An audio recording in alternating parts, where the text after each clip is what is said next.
ஒரு விஜயை போல 41 வயசு செத்தபோது முகத்தை மூடிக்கொண்டு விமானத்தில் வந்து ஓடி போய் ஒளிந்து கொண்டவர் விஜய் என்பது பழைய ஃப்ளாஷ்பேக் நீங்களாம் போட்டு காட்டும். ஆதவர்ஜுனா அதில் அக்யூஸ்ட் நம்பர் 2.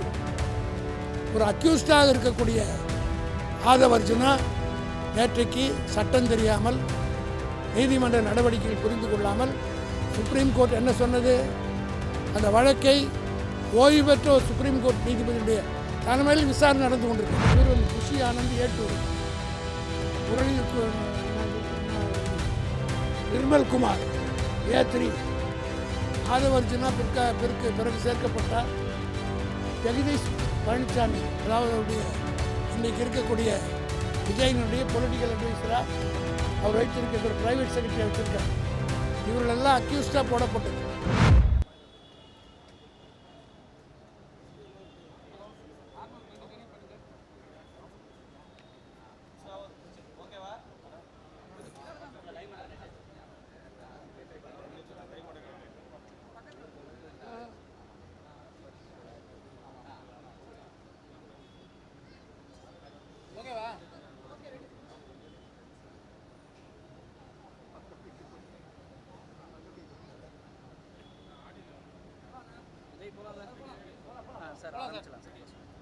நேற்றைய தினம் ஆதவர்ஜுனா என்கிற அமைச்சர் மிக கீழ்த்தரமாகவும் கேவலமாகவும் அவருடைய கட்சியிலே இணைந்த அதிமுகவை சேர்ந்த 2 அமைச்சருடைய இணைப்பு விழாவிலே பேசியிருக்கிறார். அவர் பொறுப்பற்ற முறையிலே பேசியது மட்டுமல்ல, தமிழ்நாட்டு மக்களுக்கு ஆத்திரம் ஏற்படக்கூடிய வகையில் நேற்றைய தினம் அவர் பேசியிருக்கிறார். கரூரில் நடைபெற்ற சம்பவத்தை பற்றி அவர் பொய்யும் புரட்டுமாக பேசி தேர்தல் வர இருக்கிற காரணம் கரூருடைய சட்டமன்ற உறுப்பினராக அதிமுக சார்பில் வெற்றி பெற்றவர் அந்த கட்சியில் சேர்ந்து விட்ட காரணத்தினால் அந்த தொகுதியிலே மக்களுடைய கவனத்தை திசை திருப்புகிற நோக்கத்தில் நேற்றைக்கு பேசியிருக்கிறார். கரூரிலே நடைபெற்ற அந்த சம்பவம் தமிழ்நாட்டிலே திராவிட முன்னேற்ற கழகம் ஆட்சியில் இருந்த காலத்தில் எங்கள் தலைவர் தளபதி எடுத்த முடிவு, அவர் எடுத்த நடவடிக்கையை மனசாட்சி உள்ளவர்கள், அரசியல் தெரிந்தவர்கள், அரசியல் புரிந்தவர்கள், நாகரிகமும் கருதுகிறவர்கள் அத்தனை பேருமே அவருடைய நடவடிக்கையை பாராட்டினார்கள். இவர் விஜயை போல 41 வயசு செத்தபோது முகத்தை மூடிக்கொண்டு விமானத்தில் வந்து ஓடி போய் ஒளிந்து கொண்டவர் விஜய் என்பது பழைய ஃப்ளாஷ்பேக் நீங்களாம் போட்டு காட்டும். விமான நிலையத்தில் அவர் எப்படி ஓடினார். ஆனால் எங்கள் தலைவர் இரவோடு இரவாறு அங்கே போய் சென்று அவர்களுக்கெல்லாம் ஆறுதல் கூறியது மட்டுமல்ல, எந்த அளவுக்கு உயிர்களை காப்பாற்ற வேண்டுமோ அதுக்கெல்லாம் நடவடிக்கை எடுத்த ஒரே தலைவர் எங்கள் தலைவர் தளபதி என்பதை அந்த பகுதி மக்களும் மறக்க மாட்டார்கள், தமிழ்நாடு மறந்திருக்காது. ஆனால் இதில் இந்த வழக்கை விசாரிப்பதற்கு அன்றைக்கு நேர்மையாக எங்கள் தலைவர் SIT நியமித்து விசாரணையை நடத்துவதற்கு ஏற்பாடெல்லாம் செய்து விசாரணை நடைபெற்று கொண்டிருந்த நேரத்திலே தான் இவர்களே தமிழ்நாடு காவல்துறை மீது நம்பிக்கை இல்லை என்று சொல்லி நாங்கள் நியமித்த அதே அதிகாரி தான், எந்த அதிகாரி விட்டு நாங்கள் SITயை விசாரணைக்க உத்தரவு போட்டோமோ அதே அதிகாரியை தான் விஜய் இன்றைக்கு இன்டெலிஜென்ஸ் அதிகாரியாக போட்டிருக்கார். ஆக நடுநிலையோடு கடந்த காலத்தில் திமுக ஆட்சியில் நடந்து கொண்டார்கள் என்பதற்கு இதைவிட எடுத்துக்காட்டு வேறு ஒன்றும் தேவையில்லை. எந்த அதிகாரியை, இன்டெலிஜென்ஸ் என்பது காவல்துறையிலே மிக மிக முக்கியமான ஒரு இடம். அந்த அதிகாரியாக நாங்கள் இதை விசாரிப்பதற்கு எங்களுடைய ஆட்சி காலத்தில் யாரை நியமித்தாரோ அவரைத்தான் இன்றைக்கு விஜய் நியமித்திருக்கிறார். ஆக எல்லா வகையான விசாரணையும் ஒழுங்காக நடைபெற்றது. ஆனால் இவர்களே சிபிஐ விசாரணை வேண்டும் என்று கேட்டார்கள். சிபிஐ விசாரணையும் இன்றைக்கு நடைபெற்று கொண்டிருக்கிறது. இதில் முதல் குற்றியாக இன்றைக்கி நேற்றைக்கு பேசிய ஆதவ அர்ஜுனா அதில் அக்யூஸ் நம்பர் 2 ஒரு அக்யூஸ்டாக இருக்கக்கூடிய ஆதவ அர்ஜுனா நேற்றைக்கு சட்டம் தெரியாமல் நீதிமன்ற நடவடிக்கைகள் புரிந்து கொள்ளாமல் சுப்ரீம் கோர்ட் என்ன சொன்னது, அந்த வழக்கை ஓய்வு பெற்ற ஒரு சுப்ரீம் கோர்ட் நீதிபதியுடைய தலைமையில் விசாரணை நடந்து கொண்டிருக்கிறது. சுப்ரீம் கோர்ட்டினுடைய ஓய்வு பெற்ற நீதிபதியை சுப்ரீம் கோர்ட் நியமித்து விசாரணைகள் முறையாக நடைபெற்று கொண்டிருக்கிறது. விஜயை 2 முறை போயிட்டு வந்தார்.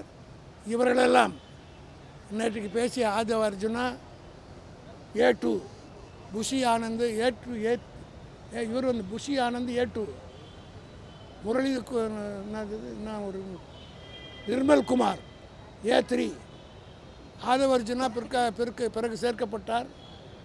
ஜெகதீஷ் பழனிசாமி, அதாவது அவருடைய இன்றைக்கு இருக்கக்கூடிய விஜயனுடைய பொலிட்டிக்கல் அட்வைசராக அவர் வைத்திருக்க ஒரு ப்ரைவேட் செக்ரட்டரியாக வச்சுருக்கார்.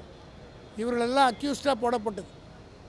உச்சநீதிமன்றம் சுப்ரீம் கோர்ட் நியமித்து வழக்கு நடைபெற்று கொண்டு சிபிஐ விசாரிக்கிற போது வழக்கை பற்றி ஒரு அக்யூஸ்ட் அந்த விசாரணையை கெடுக்கிற வகையில் நேற்றைய தினம் பேசியிருக்கிறார். ஆகவே இது குறித்து சட்ட ரீதியான நடவடிக்கை எடுப்பதற்காக திராவிட முன்னேற்ற கழகத்தின் சார்பில் உச்சநீதிமன்றத்தில் திமுகவினுடைய அமைப்பு செயலாளர் என்கிற முறையில் நான் இம்ப்ளீட் பெட்டிஷன் இன்றைக்கு தாக்கல் செய்ய போகிறேன். அதேபோல் ஆதவ அர்ஜுனா மீது கண்டெம்ப்ட் ப்ரொசீடிங்ஸ் எடுப்பதற்கும் உச்சநீதிமன்றத்தில் மனு தாக்கல் செய்ய இருக்கிறோம். இப்படியே இந்த ஆதவ அர்ஜுனாவுடைய ஆட்டத்துக்கு ஒரு எல்லையே இல்லாமல் போது அவர் யார் என்பது இந்த நாட்டுக்கு தெரியும். இந்த நாட்டையே குச்சித்தவராக்கிய லாட்ரி குடும்பத்தை சார்ந்தவர். இவருடைய குடும்பத்தை சார்ந்தவர்கள் மீது கேரளாவில் 928 கோடிக்கு ஊழல் வழக்கு ஏதாவது வந்து லாட்ரி சீட்டு வழக்கில் வழக்கு நடந்து கொண்டிருக்குது. இவருடைய மனைவி அதில் ஒரு அக்யூஸ்டு, இவர் ஒரு அக்யூஸ்டு இந்த கேஸில், இவருடைய மனைவி லாட்ரி சீட்டில் அக்யூஸ்டு. இப்படிப்பட்ட அக்யூஸ்டுகள் எல்லாம் ஒன்றா சேர்ந்து கொண்டு எங்களை அக்யூஸ் பண்ணுவதை எந்த காலத்திலும் ஏற்றுக்கொள்ள முடியாது. இவர்களுக்கு உரிய வகையில் சட்ட ரீதியாக நாங்கள் பதில் சொல்வோம், நடவடிக்கை எடுப்போம் என்பதை தெரிவித்துக் கொள்கிறேன். எவ்வளோ வேலைகள் இருக்குது.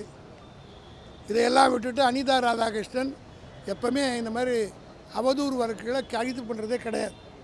ஜெயலலிதா பீரியடில் என் மேலே 16 கேஸு, தலைவர் தளபதி மீது 40 கேஸு, எடப்பாடி பீரியட்லையும் கேஸ் போட்டாங்க. ஆனால் எந்த ஆட்சியிலும் அவதூறு வழக்குகளை கைது செய்வது வழக்கமே கிடையாது. ஆனால் இப்பொழுது அவதூறு வழக்கில் அனிதாவை ராதாகிருஷ்ணன் எப்போ கைது செய்தார்னா, அவர் ஒரு சட்டமன்ற உறுப்பினர், அவருடைய தொகுதியில் ஆய்வு செய்ய இப்போ இங்கே பார்த்தீங்கன்னா தாவேக்கானுடைய எம்எல்ஏ கூட அப்பாலாம் போய் ஆய்வு பண்ணுறாங்க, பிள்ளைங்கள்லாம் போய் ஆய்வு பண்ணுறாங்க. ஆனால் ஒரு தேர்ந்தெடுக்கப்பட்ட சட்டமன்ற உறுப்பினர் தகுந்த தொகுதியில் ஆய்வுக்கு போகிற போது கைது செய்திருக்கிறார்கள் என்றால் இது சர்வாதிகாரத்தின் உச்சம். இதை நிச்சயமாக சட்ட ரீதியாக நாங்கள் சந்திப்போம். நீதிமன்றம் எங்களுக்கு எப்பொழுதும் கைவிடாது. நீதிமன்றத்தின் வாயிலாக பல தீர்ப்புகளை பெற்று திராவிட முன்னேற்ற கழகம் சரித்திரம் படைத்திருக்கிறது. அதேபோல் இந்த அராஜகத்துக்கெல்லாம் மிக விரைவில் நாங்கள் முடிவுக்கு கொண்டு வருவோம். இந்த ஆட்சி எத்தனை நாளைக்கு என்பதை பொதுமக்கள் தான் முடிவு செய்ய வேண்டும். காரணம், எந்த விதமான ஆக்கப்பூர்வமான பணியும் நடக்கலை. டெய்லி கொலைகள் நடந்து கொண்டிருக்கிறது. பத்திரிகை எடுத்தால் நித்தம் கொலை. இப்போ கூட டிவி பார்த்துட்டு வரேன், பாலியல் பலாத்காரத்தில் 5 பேர் பண்ருட்டிக்கு அருகில் கைது செய்யப்பட்டார். ஒரு சின்ன பொண்ணை பாலியல் பண்ணாங்கன்னு டிவியில் பார்க்குறேன். ஆக பாலியல் பலாத்காரம் நடந்து கொண்டிருக்கிறது, கொலை நடந்து கொண்டிருக்கிறது, கஞ்சா விற்று கொண்டிருக்கிறார்கள், எல்லா விதமான தவறுகளும் நடந்து கொண்டிருக்கிறது.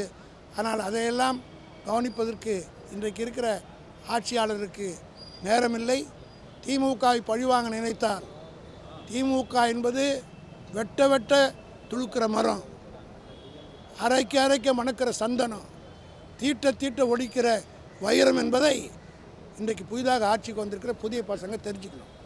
வடக்கு மூலமாக அது ரிட்டர்ன் பண்ணுறாங்க, இல்லை ஒரு மிரட்டல் போன்ற ஒரு போக்கு கையாளுறாங்க பார்க்குறாங்க. இதையெல்லாம் நாங்கள் பார்த்து சகித்து 76-77 வருஷம் பார்த்துட்டோங்க. இவெல்லாம் எங்களுக்கு ஒன்றுமே கிடையாது. இதெல்லாம் வந்து எங்களுக்கு ஒன்றும் கிடையாது, பார்த்துப்போம்.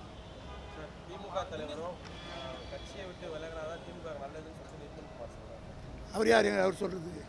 அவர் போல் பல கட்சிக்கு போயிட்டு வந்தவரில் எங்கள் தலைவர். அவர் வந்து தலைவர்களால் 2 கோடி தொண்டர்களால் தேர்ந்தெடுக்கப்பட்ட தலைவர், நாடு ஏற்றுக்கொண்ட தலைவர். ஆக நிர்மல்குமாரை போல் 10 கட்சிக்கு போயிட்டு வந்தவர் இல்லை.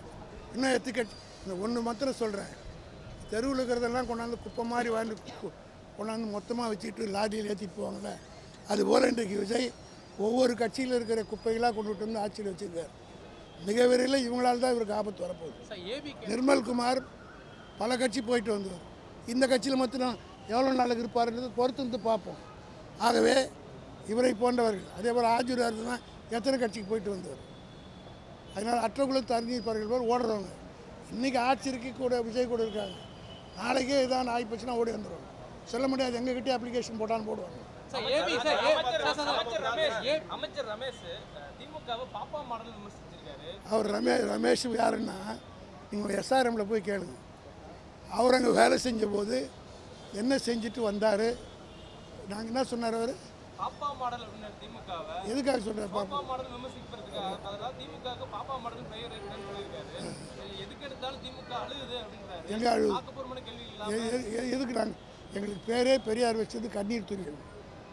ஆக அதுக்கு பிறகு தான் நாங்கள் இவ்வளோ நாள் வளர்ந்து வந்திருக்கோம். கண்ணீர் துளிகள் தான் எங்களுக்கு யார் பெரியார்கிட்ட பேர். ஆக இந்த கண்ணீரால் அவர் சொன்னதுனால 77 வருஷம் இந்த கட்சி வளர்ந்துருக்குது.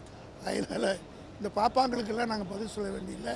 அது வேறு, நான் பாப்பான்னு தான் சொல்கிறேன், நீங்கள் வேறு மாதிரி போட்டுற போகிறீங்க. தயவுசெய்து நான் திருப்பி சொல்கிறேன், என் டோன் சரியில்லைன்னா அது வேறு மாதிரி போட்டுறாதீங்க.